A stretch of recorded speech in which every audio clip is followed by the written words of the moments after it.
Welcome to What If We Can Change It All, the podcast. A podcast created by Movement.Medicine. My name is Shadisa. And my name is Gianine. We believe that we have the power and therefore we can change it all. This podcast is all about reclaiming your power.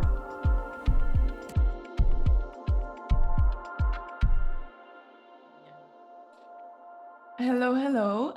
Welcome to our next episode. As you can see, it's just the two of us. I am at least super excited for this one. We decided that it would be very important to also record Janine's health story, as she has been through a lot actually last year, which was trauma related, but she will tell you everything about it in a sec. But I think why we wanted to do this is because, first of all, we also want to show our vulnerable sides. And second of all, we hope that we can maybe inspire you with this. Hopefully you receive some aha moments, some insights, or maybe even like different action steps. And so, yeah, let's dive deep in. Yeah. So welcome everyone. To be honest, I'm kind of nervous to do this one. But I know that I want to do it. So that's like balance each other out, right? So to start at the beginning, I guess, for me, it all started. You want me to start at the beginning, right? Yeah. For me, it all started 1 year ago, actually. So I kind of went through a traumatic experience, which triggered an old trauma to also come up. And that resulted in me kind of losing all the trust that I had in my body. So it went very gradually. And good to mention is that I actually thought at first that I had food poisoning because I had a delicious seafood risotto. And a few days after that, I got sick. And after a few months, the symptoms didn't really get less. They actually got worse, right? So some of the symptoms that I had was that I was very, very, very dizzy. I could actually not even walk my dog anymore at a certain point because it was just too much. I really felt that I was going to pass out, right? And besides that, I had the worst headaches. I was very fatigued. I had a lot of brain fog, actually. Still have sometimes. And I kind of lost all my curls. So if you knew me before, I actually have a lot of curls and they just went gone that just happened. And the interesting thing is that at that time, I decided that it was best for me to keep my mouth shut and to figure it out on my own. So I really tried to do so, actually. It was really scary. But I thought, okay, I just need to like balance some things out. I just need to like change my diet and change my eating patterns in order to not be dizzy. And somehow that didn't work at all because things were getting worse. They were not getting better, right? And I chose to do it this way because I didn't want to worry the people that I care about the most. I also did not want to affirm it. So I did not want to make it worse. So yeah, I kept my mouth shut and that was my decision. And somehow I kind of still stand behind it because it gave me a lot of lessons too. And at a certain point, I actually couldn't take it anymore because the things were getting so much worse. I couldn't dance anymore. I couldn't like do all the fun things that I love to do. It was actually my birthday weekend. I was celebrating my birthday with friends and I was just not having it because I was very dizzy, but no one knew that I was dizzy. So I kind of pretended not to be dizzy in order to, I don't know what I did. I don't know what I thought. But at the time it seemed like the best option, right? So my friends came up to me and they asked me what was going on. I was like, well, I'm just have a cold. Like I just was sick, like nothing is going on. I'm just tired. And then the day after I actually had a nervous breakdown, at least my sister knows. And I decided to start telling people. And of course, they were not that happy with me because I have been struggling with my health. And I think it happened in the summer, and when my birthday was in October, so I went through it alone for like 3 months and kept my mouth shut. But they also wanted me to like do other things that I didn't do somehow. So I went to the doctor, and she did a physical with me, and she could find nothing wrong. So then she said, okay, we're gonna do like some blood work and get your blood checked out.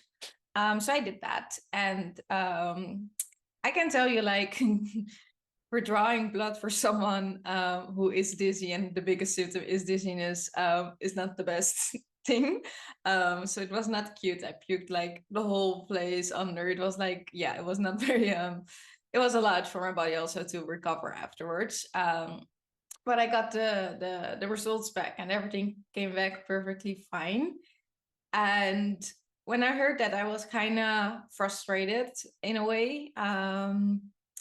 So I went back because the doctor called me, and she said that she actually thought that I needed to go to a neurologist because she couldn't find out what was going on with me. And as soon as she said that to me, I actually panicked right away, because if I think of a neurologist, like, I think about all the big words and all the scary stuff, right? All the big scary things. So I went to my neurologist, and she was actually really, really nice. She was really nice, really comforting, but she also took me really serious, which I totally liked. Um, so she did a physical again. The physical was perfectly fine. And then she told us that she wanted to do some MRI scans of my brain. And that was kind of scary because I never ever have been in a hospital for myself. I never have anything. So I thought, okay, this is something else. This is something new, right? And my mom was with me, and she asked me like why she wanted to do the MRI scan. What did she want to rule out? And she kind of said all the big scary names that I was afraid of, right? So she just they wanted to rule out if it was like a brain tumor, or if it was like MS, or like anything else, any abnormalities in my brain. So I did the MRI, and it was horrible. It really was horrible. And I got the results back, and I remember that my mom and I had to come in, and she showed me my brain, which I always wanted to see from the inside. So now at least I did. She showed me the scan of my brain, and she explained to me that there were some abnormalities within my brain, right? So she said, like, I don't think that it is MS, but I do want to do a second scan of your brain and spinal cord to definitely rule it out. And then I asked her what those little spots were, and she said, well, we can only know if we do a second scan. So we did the second scan, which was even longer than the first scan. And at this point, I just really, really, really wanted answers. I really wanted to know what was going on with me so I could treat it right. And it was a lot because you have to wait like several weeks for the scan results and stuff, because it's very busy in the hospitals. And like, the thing is that the thing that I didn't want to was kind of happening. I didn't want to, like, my family and friends and stuff to worry about me, and that was something that was happening. So yeah, it was just not nice to see that I wasn't the only one who was going under all the stress, but like the people around me too. And that kind of made it worse for me. And at a certain point, we finally got the results back, and my sister here was with me to the appointment.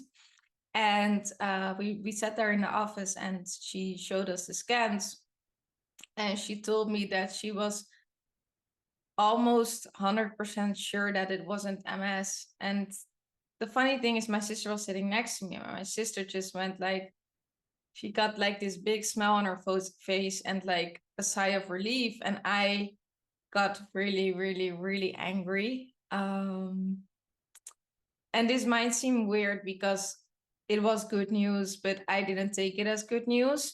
But that was because I still didn't know what was going on. And almost 100% sure was not something that I could live with. I wanted to have the full 100%. And when I get really angry, I cry.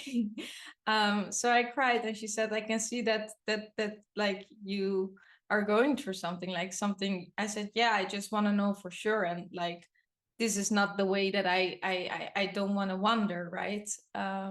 So she got me a second opinion with the MS clinic here in Amsterdam, and there was a waiting list, of course. So it was already like a few months after. And while I was waiting for my appointment, I actually was kind of going in the direction that I didn't want to do it anymore, as in I didn't want to do more tests.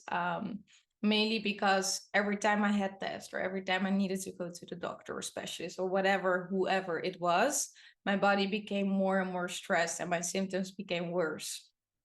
And I kind of made up in my mind that I didn't want to do it. And at that time, I posted a video actually on Movement.Medicine where I shared a tiny snippet of my health story. And someone reacted on the video, and she said, somehow, in a sense, it was like, "Thank you for sharing this. I went through the same thing, and they just diagnosed me with progressive MS." And in the video, I was very careful with my words. So I didn't name anything that they were like looking for, right? And that evening I was having drinks with a friend, and she told me, I told her actually that I that I didn't want to live in the what if, like what if I did do that, what if I had got it earlier, or whatever it was, right? And so I came to the conclusion that I just needed to do the second opinion. So I did that, and there was like a whole theme of doctors, and they all looked at my scans and discussed my scans, and then they came to the conclusion that it was actually not MS, and that they knew it for like the full 100%. And that made me really happy, but still kind of frustrated. And like, I remember now, what I didn't remember at the time is that when I first went to the doctor, she asked me if something happened or if I went under a lot of stress. And I said, yes, something happened, and I explained a bit what happened, right? And then my neurologist asked me the same thing. And she also said, maybe it is connected to XYZ that you went through. And I was like, no, I don't think so. And then the second opinion people could read that in my file, and they also said it to me, and I was like, no, I don't think so. And the funny thing is that all these months of researching, all these months of doing tests and all the shebang,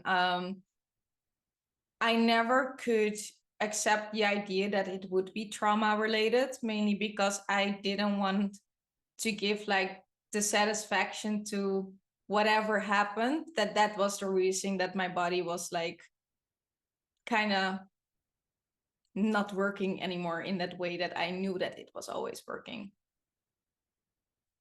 Any ads till now? Yeah. I think the interesting part is even that I think from the first symptoms you had, I also said like, well, actually, I think it's trauma related.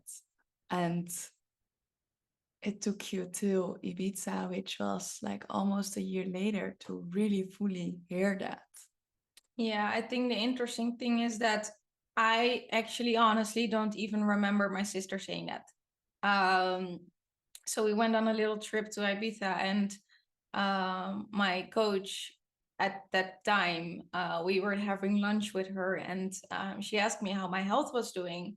And I explained a bit about that it was actually going better and that I was working on things and stuff. And she said, like, gee, do you want to have my opinion? And I was like, well, sure, go ahead. She was like, I think it is emotional. I think it is trauma related. I think it has something to do with the thing that you went through. And she kind of decoded it for me together with my sister. And that was just 1:1 is 2, because I got like things just clicked, and then I started to thinking about, okay, but my neurologist actually also said it, like it's also like scientifically like proven, and like it was a lot because I couldn't really fully accept it. I like I said earlier, I couldn't give like the trauma the satisfaction that this was happening to my body, right? And it took me a little while to finally be able to accept that and to um, work with that. Yeah. I guess what was really important in this all, because it was trauma related, was like the biggest part that I needed to do is that I needed to accept that it was trauma related, but I also needed to forgive myself and forgive my body for not feeling safe anymore. Because the body always wants to feel safe and you always want to trust your body. And when that disappears somehow, there is a lot of resentment towards it. And that didn't help my process at all.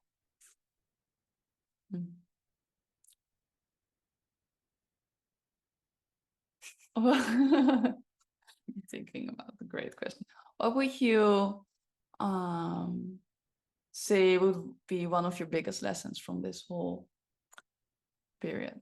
Well, it's been a year. I got so many lessons out of it. And that's why I said that I didn't want to change. I don't want to change the way it went. Like, of course, it would be nice. It would have been nice to feel healthy again, stronger earlier, right? Because it took me a year, and it also, I robbed myself also from a lot of experiences because of it, right? But I think what my biggest learning or advice, or however you want to call it, would be is that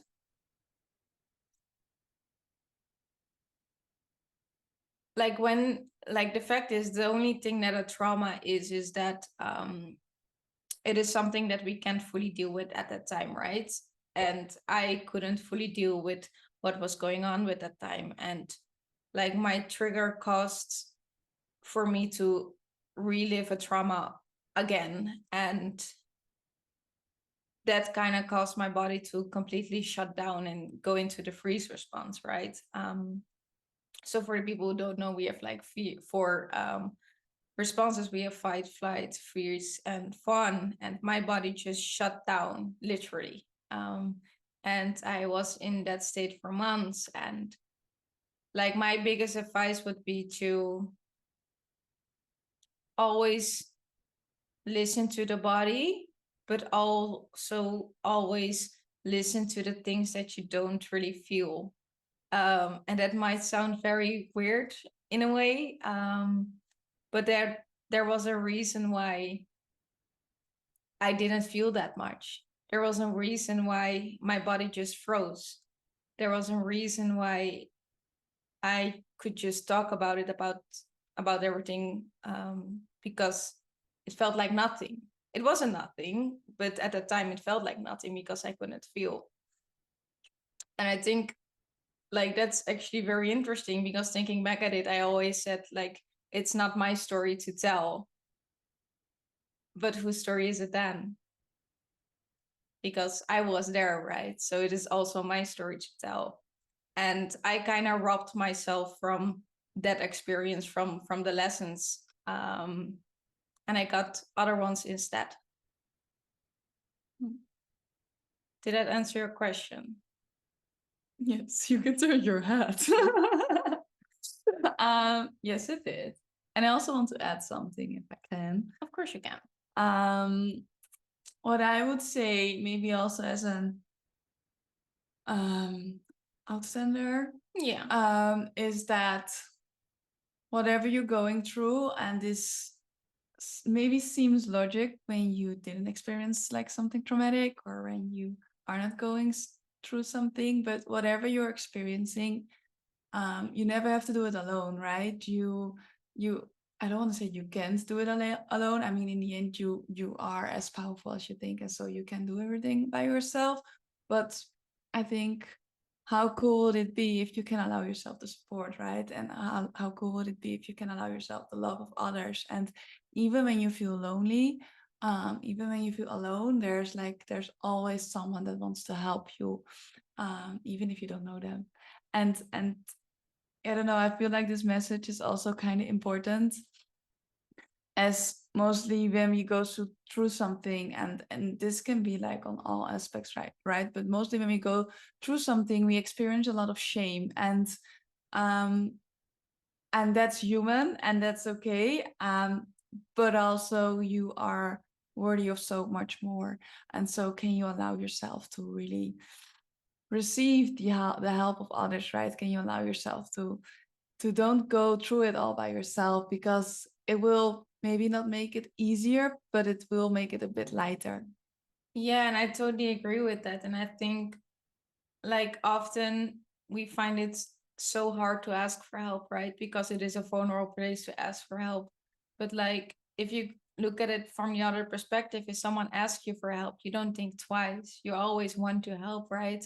So why do we find it easier to help others and to reach that hand instead of like asking for help? Because most of the time there's no one, not a lot of people that will say no, right? And I think like for me, I was very stubborn for like a longer period of time than I would want to now. But then again, it also gave me a lot. But like, I also robbed the people around me from the experience to actually support me, because things would have gone maybe a bit faster. And I think my first thing was, okay, I don't want to like let them worry about me. I don't want them to feel a certain type of way. But in the end, they also feel a certain type of way about me not telling them earlier, right? So it's like not always your job to protect or someone else for their feelings, because everyone is responsible for their own feelings and their own actions. So yeah, I guess that, yeah.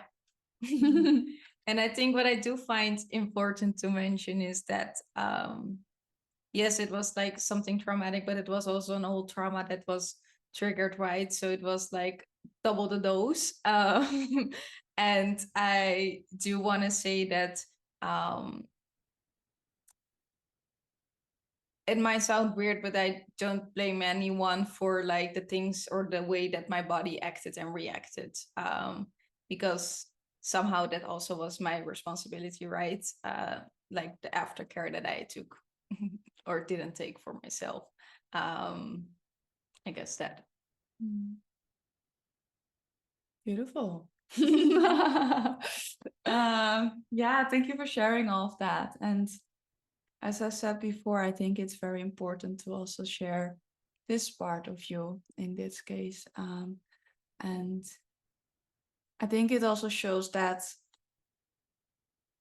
it's, I don't want to say, it shows that it's good to communicate about whatever you're going through, as other people or coaches or mentors or whatever can give you different perspectives, and meaning that if you can go over it / go through it with someone else, they can give you actually different perspectives, which can help your healing going a bit faster than all by yourself. And um, yeah, that's just something I want to add. You don't have to do it alone. This is really my point of this episode. You don't have to do it alone. Yeah, sometimes you need to zoom out in order to zoom in. Yeah.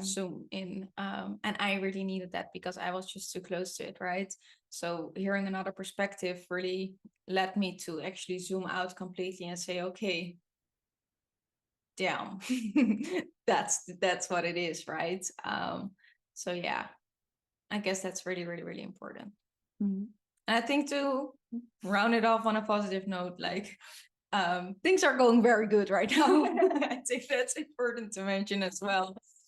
Things are going way better. I'm not dizzy anymore. I don't have the headaches. I like my body is doing and like kind of recovering in a way that it needed to be. Like the only thing that I sometimes have is a little brain fog. But yeah. that's like the only thing that I do think it's important to mention. Like you can truly heal your body with support. Yeah. I just want to say one more thing, Of course, actually. go ahead. Which is not connected to this episode. I just wanted to share that we have a free event coming up, and it's starting August 23 and 23rd, and it will end the 25th. And it's 8 p.m. CST, so Amsterdam time zone, and it's totally free and it's totally about you. It's about becoming you. We will share a lot of knowledge, but also going to process and activations to clear things out of your body and system, and really let go of things and become more you in your core essence. And we would love to have you there as well and get to know some of our listeners and have some faces with that. So if you want to join us, we will put the link underneath this video. It would be lovely to have you with us. And I guess that's it for now. Yeah, I would. We would love to meet you. Actually, that's like the most important thing. We would love to meet our listeners and our followers. So I would say jump on it and sign up because it is free. It is going to be fun. It's going to be transformative. So we can't wait to see you there. Yes. Thank you so much again. Thank you. Ciao, ciao. Ciao.